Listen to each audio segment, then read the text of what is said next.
The topic today is the breach clause. So I thought that what we would do is we would just chat about just the breach clause as as a clause on its own to try and better understand it and sort of empower you guys in your daily tasks. Um, and what I found over time dealing with different clients is that some clients, particularly when we deal with developers, they have this inclination, where when someone goes into breach, they very quickly want to activate the breach clause and give the people the required notice. We have other approaches where where people are more reluctant. We find that especially from estate agents who are more reluctant to place a purchaser in breach, because sometimes we place a purchaser in breach, they don't perform, our deal gets cancelled, it goes away. Sometimes there's a preference to rather finesse the deal. So say maybe the deposit hasn't been paid, we finesse the deposit to come in. Um, and of course, also in a market like this, sellers are reluctant to place their buyers in breach because they don't want to lose the deal. It's sometimes so hard to get the deal. So there are a couple of issues that happen with regard to breach clauses. I thought what we'd do is just try and break down some of those issues and have a look at them. So the first thing that I want to explain to everyone is the difference between a contractual obligation and a suspensive condition. And this is so important. I'm dealing with a transaction at the moment. It's a 3.5 million rand transaction. Um, and the buyer was supposed to secure the purchase price by the 15th of September. And what we wanted to do was we got hold of the buyer. The buyer said to us, listen, he can't pay the buyer the 15th of September.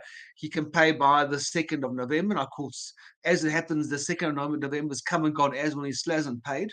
Um, but what we wanted to do was we wanted to regulate the agreement. So we wanted to have an addendum that extended the time period until the 2nd of November. We happen to know this buyer, so we know he's good for the money, so we would prefer to do it that way. But of course, we're dealing with a seller, and the seller doesn't understand the clause. The seller sees the obligation to secure the purchase price as a suspensive condition. So when we now we try to call the seller, we WhatsApp the seller spoke to the agent, and we got some of the messages back. Eventually, we drop an addendum. We sent to the seller, said, "Look, this is how it is." And the seller came back with us rather unhappy, saying, "Listen, I'm not signing your addendum. As far as I'm concerned, there's no deal whatsoever. The deal is null and void." And in fact, yesterday I emailed the seller and I said to the seller, "Listen, I need to understand, and I'm trying to be, these are sort of high-end clients as such. So I'm trying to be very polite to say, look, the agreement to sale, the obligation to make payment of the purchase price is not a suspensive condition. It's an ordinary obligation. Therefore, when the condition is not fulfilled, when the buyer doesn't secure the purchase price, the deal doesn't die, the buyer goes into breach." And of course, the seller, even though I pointed out the breach clause, the seller still doesn't agree with me. And he says, based on his contractual experience, that's not how it works. So it's important for us to understand that there are ordinary obligations and there are suspensive conditions. So an ordinary obligation is the obligation of the buyer to pay the deposit, the buyer to pay the cost, the parties to sign the documents. They are ordinary obligations. They don't suspend the operation of the agreement pending the fulfillment of that condition. And then what we have suspensive conditions. And suspensive conditions suspend the operation of the contract in its entirety until that condition is fulfilled. So, for example, this agreement is subject to the buyer being granted a mortgage bond. None of the contractual obligations actually come into force until that suspensive condition is fulfilled. And of course, if that mortgage bond is not granted, well, then the whole contract falls away, and it's as if the contract never existed. But we need to understand that there's a difference. And I often come across agents and sellers who will say to me, "Okay, but the buyer didn't pay the deposit in time, therefore we don't have a deal." Well, we do have a deal. And it's so important to understand that we do have a deal. So for example, we do have a deal. We can't now regard the deal if the buyer didn't pay the deposit. We can't regard the deal as dead, because if we do that, what's going to happen is the seller's going to go and sell the property to somebody else, create new contractual obligations, and then the buyer's going to come in and pay the deposit. And the buyer's going to say, but we have a valid agreement. How can you sell to somebody else? I bought the property first. I'm entitled to transfer the property. So we can get ourselves into a lot of trouble, but not by not understanding the difference between a contractual obligation versus versus a suspensive condition. So this slide talks about the suspensive condition, and again, I think I've already mentioned this. We have an agreement where the agreement is suspensive upon the buyer being granted a mortgage bond or whatever suspensive condition it is, suspensive upon a home inspection, whatever it might be. If it's subject to or suspensive upon the condition, it's suspensive. So in the case of loan finance, it's suspensive upon the buyer being granted a mortgage bond. If the mortgage bond is not granted or that condition is not fulfilled, the agreement lapses. It never comes into existence. So the correct terminology is the agreement lapsed. It was never cancelled, because being cancelled presupposes that there was an agreement to start off with in the first place. There was never an agreement. Therefore, the agreement lapses. It was never cancelled. Okay, guys, we must understand that the failure, there's an obligation, and there's something called the doctrine of fictional fulfillment. And the doctrine of fictional fulfillment says that when there's a suspensive conditional agreement, there's an obligation on the person in whose favor that obligation is framed to take all reasonable steps to fulfill that suspensive condition, right? And and of course, that's the common law obligation of your buyer. So in the case of a mortgage bond, your buyer, the agreement subject to mortgage bond, the buyers are obliged to take all reasonable steps to fulfill that condition. And to the extent that that condition is then not fulfilled due to the failure of the buyer to take all reasonable steps, well, then the seller can deem the condition to have been fulfilled in terms of the doctrine of fictional fulfillment. And I'm just going to go sideways for a moment quickly, just to talk about this doctrine of fictional fulfillment, right? Um, and it's an actual doctrine, guys. It's people sometimes think the doctrine of fictional fulfillment is something that it doesn't exist. Here at Schindler's, what we've done historically is, and there's only been one. I give you that. There's only been one, but we have actually implemented the doctrine of fictional fulfillment, and we've gone to court and taken a judgment against the buyer.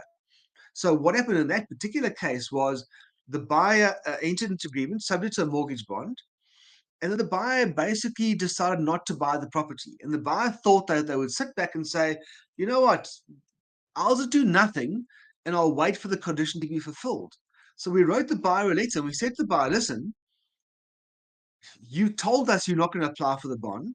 Please understand that if you don't apply for the bond and take all reasonable steps to fulfill that mortgage bond and to have the bond granted, we're going to deem the condition to be fulfilled in terms of the doctrine of fictional fulfillment. So, in other words, what the doctrine effectively says is, the doctrine effectively, what the doctrine effectively says is that if you're going to not take reasonable steps, we will, on a fictional basis, deem that condition to have been fulfilled. Right? So we waited out the time period, and on the day that the bond was granted, we wrote an extra to the buyer. We said, well, no. So before that the time period came in, we wrote it to the buyer. We told the buyer, you must take all steps. If you don't take the steps, we're going to deem the condition fulfilled. So we actually gave the buyer a warning. On the day that the condition arrived, we wrote another letter to the buyer. We said, the condition is hereby fulfilled on a fictional basis in terms of the doctrine of fictional fulfillment. So in effect, what we're saying to the buyers, you're in breach because you didn't take all reasonable steps to fulfill the bond. And then what we did was we waited the guaranteed due date period. The guarantees didn't come in. We placed the buyer in breach for failure to deliver guarantees, and then we canceled the agreement, and then we went to court. And of course, guys, we don't normally do that. We just had a seller who's prepared to walk to walk the road. Because remember, in that case, the seller had to now leave the property off the market for the period whilst we were applying for whilst we waited for guarantees. So normally what we do, guys, and the more common application of this kind of letter, the doctrine of fixed fulfillment, is when your buyer doesn't apply for the bond, we threaten the buyer in terms of the doctrine of fixed fulfillment. It's very often not implemented. Of course, we have different kinds of buyers. Some buyers get the letter, they get a fright, and they apply for the bond, and we go ahead. Other buyers, well, they just ignore us, and unfortunately, then the deal doesn't proceed. Guys, what makes breach clauses really work well is a deposit. If you have a deposit, right, and then your buyer breaches the agreement, then we hold the power. We have the power because now the buyer has something to lose. And I'm not saying you can't do 100% deal on bonds, and I'm not saying a bond is compulsory in terms of the law. I'm saying it's a preference. We like it when there's a deposit. So if you can get a deposit, even if it's a small deposit, it's really good to get the deposit because it commits the buyer to our transaction. And when there's no deposits, right, and the buyer I'm saying buyer, the sellers can also go into breach. But when the buyer doesn't perform down the road, and now I threaten to place the buyer in breach, the buyer generally hops because the buyer knows if they don't hop, their deposit is at risk, and we'll talk about that in a moment. So what's in front of you now, guys, is a standard breach clause, right? So it reads as follows. In the event of the breach of the agreement, the aggrieved party may give the defaulting party 10 days written notice to remedy the default, failing which the parties will have the right without prejudice to his rights in law to act as set out below. And then point number one, if the aggrieved party is the seller after the purchase is failed to remedy the default after receiving notice, at his option, and without prejudice to his rights in law, do two things. One, cancel the agreement. To enforce the agreement.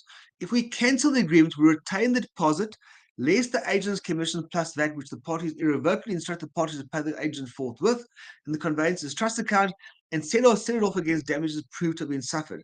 Well, guys, please remember that wording because I'm going to come back and discuss that wording. What I see very often is I see row quip clauses.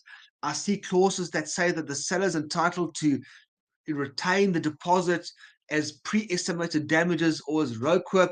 Guys, those clauses in law are not valid. Row quip has a totally different meaning. So just bear this 2.1 in mind. We'll come back to it in a moment. Two, enforce the agreement. We'll also come back to that.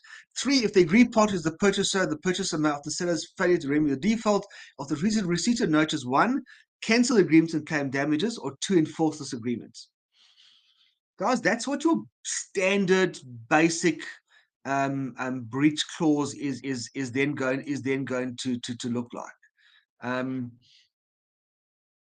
I can tell you, amongst all the agencies, the content of that clause varies to some degree, but there are certain basics. One, all the clauses will specify one, how the defaulting party is to be advised they're in breach of agreement, i.e. delivery of notice. Two, the specific time period which the defaulting party has to comply with the breach. So sometimes the buyer is entitled to 5 days, sometimes entitled to 7 days, or 10 days, or 14 days. Three, how the notice is to be delivered, i.e. email, fax, registered post, hand delivery. Guys, what I try and do nowadays, if I do an agreement, I scratch out facsimile and I scratch out registered post. You either delivering it via email or you're delivering it via hand.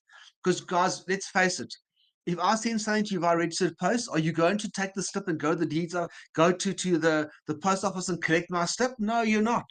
Nobody does. Nobody actually goes to the post office and collects it.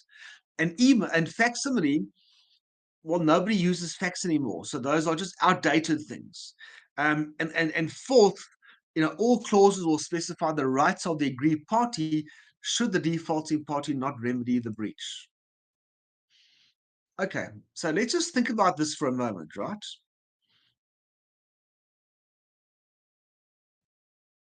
we have we have somebody, we have an agreement between a purchaser and a seller. Um, and our purchaser, let's just use the example, our purchaser has not paid the deposit, right? So now the purchaser had 10 days to pay the deposit. The 10 days have come and gone and there's no deposit. The seller says to us, listen, what are my options, right? So you got three options. One, you can give the defaulting more party more time, i.e., we grant the buyer, the purchaser, an indulgence. So the buyer is in breach of the agreement once the 10 days comes, right? But what we're going to do is we're going to finesse the deposit. We're going to say to Mr. Buyer, when are you going to pay your deposit? Where is the money? Please will you pay the deposit? And hopefully the buyer is going to eventually pay the deposit and our deal will then move ahead. That's kind of what we want to do. I mean, also, guys, think about this scenario. We have this scenario where the buyer says to us, yes, I don't have to pay deposits, but I've decided not to pay the deposit until my bond is granted. And I'm told I have that right. They don't have the right, but someone tells them that. I'll pay the deposit when the bond is granted. You got two choices. You can say, okay, fine, we'll give you more time. You know what? Pay the deposit when the bond is granted. We'll wait. Or two, you can place you can actually place the buy in breach, right? So once your buyer goes into breach, you've got a number of choices. You place them in breach, or you kind of give them more time. Then what you're going to do is, if your election is to actually give the buyer is to place the buy in breach, and this is where the slide in front of you comes into play. So what we do is we actually send out the breach notice. We give the buyer 10 days, or whatever the contract says, to remedy the breach. Okay. And then what we see is the buyer still doesn't pay the deposit. So he had 10 days to pay the deposit. He didn't pay the deposit. We placed the buyer in breach, sent the written notice. By another 10 days, he didn't pay the deposit. Now, what can we do? First thing we must note is, once you've done the breach notice and the time period comes and goes, the buyer is not automatically in breach. I mean, the agreement doesn't automatically get cancelled. Okay. But rather, what's happened is there's a process of what we call in mora. We've placed the buyer in mora, i.e., we've given the buyer time to remedy the breach. Now we have a number of options again. Number one, we can give the buyer more time again. We say, okay, fine. Well, that didn't frighten you. Now we're going to give you an indulgence. Number two, we can cancel the agreement and we can claim damages. Number three, we don't cancel the agreement, but rather what we do is we enforce the agreement through our courts. So we bring an application to court and we try and enforce. We actually try and enforce the agreement. So let's talk about enforcement of the agreement first, right? I've done conveyancing now for, I think, 24 years. In 24 years, I've seen two, and in this case, it was a one was a seller, one was a buyer. In all that time, I've seen the aggrieved party actually go to court and launch an application to enforce the agreement twice. And there's a number of factors that need to be weighed. So in the one example, the seller sold to the purchaser paid, secured the purchase price, and then the seller decided he didn't want to go ahead. The buyer then went to court, brought an application to court to say, listen, I entered into an agreement of sale. I've complied with my obligations. I now want the property. The seller refuses to transfer. I want a court order to force the seller to transfer this property to me. And of course, in that case, the buyer was successful.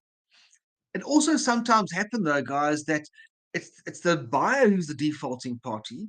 And let's say, for argument's sake, the buyer paid a deposit and then the buyer went out and got the bond, but now the buyer doesn't want to go ahead. Or the buyer was a cash deal and the buyer's now saying, well, I don't have the cash. We must weigh our options. You know, is it worth going to court? It's going to cost money. It's going to cost probably, on an unopposed basis, 50, 60,000 Rand. Or on an opposed basis, it could cost 200 or 250,000 Rand to go to court to enforce an agreement. So we must ask ourselves the question, if I'm the buyer and I want the property, yes, it may be worth me my while to launch application if I really, really want that property, because I know the seller can perform. If I'm a seller, will I bring application against a buyer? I'm not so sure. I'll need to know that once I get my court order, that the buyer can actually comply, that he has the money to pay me to go ahead. So I'm going to weigh those factors and the cost factors to make sure that I'm heading in the right direction. What happens if I decide to cancel the agreement, right? Well, if I, and first of all, guys, and this is so important to understand, I place a buyer in breach. I give them time to remedy the breach. The agreement does not automatically cancel. I must now send another letter to say, I placed you in breach. I gave you 10 days. You now have not remedied your breach. I'm telling you now, the agreement is hereby cancelled. Because if I don't cancel the agreement, all I've done is I placed the buyer in breach.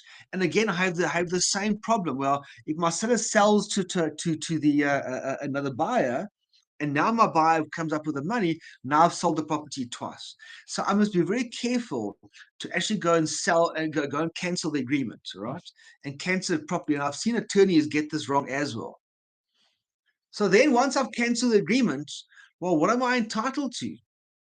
I'm entitled I'm entitled to damages, right? I'm the seller. I'm entitled to damages. Unfortunately, sellers have wild notions as to what damages they're entitled to. In our law, you're entitled to damages that you can prove have been suffered by you. Okay, so you can't just claim any damages. So, for example, if I sold the property to the buyer for 2 million rand, and now I cancel the agreement and now I can only sell the buyer to my next buyer for 1.9 million rand. Yeah, I've probably suffered damages of 1,000 rand, but I must go to court and I must prove those damages. So our system, our law of damages doesn't work. There's no punitive damages as such. I can only claim damages that I've actually suffered. So what I mentioned to you earlier was sometimes you have these clauses that say the deposit will be paid to the seller as ROQA. Guys, unless I have a very express and explicit instruction to release trust money of the buyer to the seller after cancellation, I won't do it. Because the law is such that I hold that money as agent for the buyer. And I know that sounds strange, but I hold the money as agent for the buyer. I cannot release the money to the seller. If I do release the money, the buyer is going to sue me. And I've seen it happen before where attorneys are cowboys. They release money to sellers. They release money to their trust accounts, and buyers come and say, you weren't entitled to do that. I want the money. So what you must do, Mr. Seller, is you must actually pay me the money. I mean, Mr. Attorney, you must pay me the money. Roadquip also has a totally different meaning. Roadquip doesn't mean you can keep the money. So what the way my standard clause reads is if there's a breach notice cancellation, I will hold the money in my trust account pending a determination of damages by the seller. I will not be judge, jury, and executioner to tell the parties what the damages are. I'll say to the seller, go and prove your damages. And of course, that normally releases some kind of resolution because the sellers don't want to go to court. The buyers want their money back, and then we normally try and negotiate some kind of a settlement between the parties. And this applies, guys, this applies to you guys as well as estate agents. If you're going to hold money in your trust account, you can't just debit your trust account in favor of your business account. I mean, you can't just pay the money out to the sellers. Guys, there's something called the Conventional Penalties Act. And the Alienation of Land Act actually makes ROCO clauses subject to Conventional Penalties Act. What the Conventional Penalties Act says is if a party to a contract, and in this case, I'm going to use the example of a buyer, um, suffers a penalty. So there's and let's assume the contract is very clear. The contract says if this agreement is cancelled due to the defeat or fault of the buyer, the conveyancing attorney is instructed irrevocably by the parties to pay the funds over to the seller. So let's say that clause is very clear. The agreement's cancelled. I pay the seller R1 million because I'm authorized by the contract. All right. That's a penalty clause. But now the penalty clause is subject to the Conventional Penalties Act. The buyer is still entitled to go to court and say to the court, listen, I lost R1 million. Yes, I didn't comply with my agreement. Yes, I didn't comply. But the seller didn't suffer R1 million damages. And I'm not going to ask the court to determine what are the actual damages that were suffered by that seller. So what actual damages? And let's say the seller suffered actual damage of 100,000 Rand. Great. I'm entitled to 900,000 Rand back. So one must be very careful of these of the utilization of these rope quip clauses. Often the people drafting these clauses, they don't really understand exactly what it is that they're doing. Agent's commission, guys, is something different, and an agent's commission is a quantifiable amount. We know how much it is, so the damages are. I know it's 5% plus VAT, or 6% plus VAT, or 4%. I know in the contract it says what it is. So I always say to estate agents, be very careful. Look at your breach clause, look at your agent's commission clause, and make sure that the clause says, and the clause authorizes the conveyancer to pay you your commission from the deposit.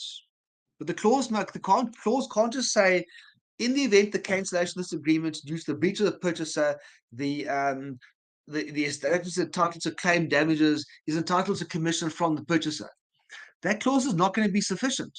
The clause has to read to say, in the event of the cancellation of this agreement by the breach of the purchaser, and after receipt of notice by the purchaser, the conveyancing attorneys are instructed by the parties to make payment of the estate agent's commission directly to the purchaser immediately upon the cancellation of the agreement.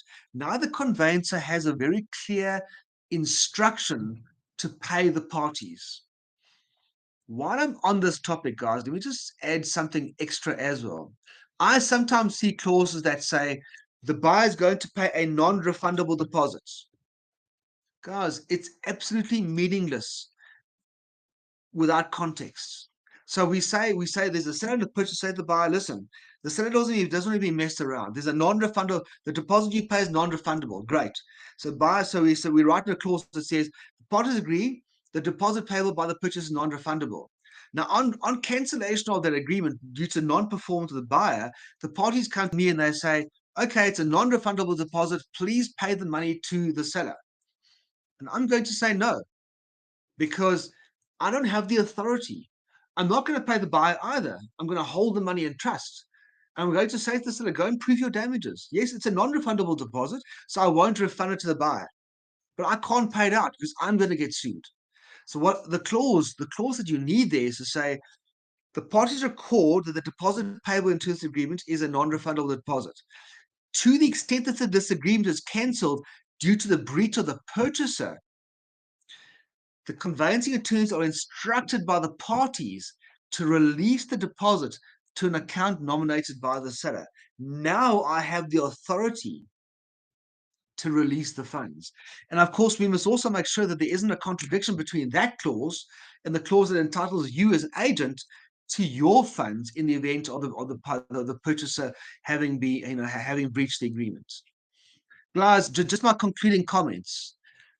Please don't let the parties draft their breach notices themselves. Even in my own office, I see attorneys making errors on breach clauses. That it's such a particular clause, and it's such a particular notice. You've got to get it right. If you're challenged, you're going to have a problem. The second thing is adhere strictly to the provisions of your particular breach clause. If it's 10 days, give 10 days. If it's 14 days, give 14 days. If it says deliver by hand, only deliver by hand. If it says you can deliver by email, deliver by email. So comply with the agreement, strictly in accordance with the agreement, and get help to do it. Because if you don't do it properly, there are other consequences that flow from it when we get challenged. All right, guys, that is me. I see that's exactly 10 o'clock. I hope that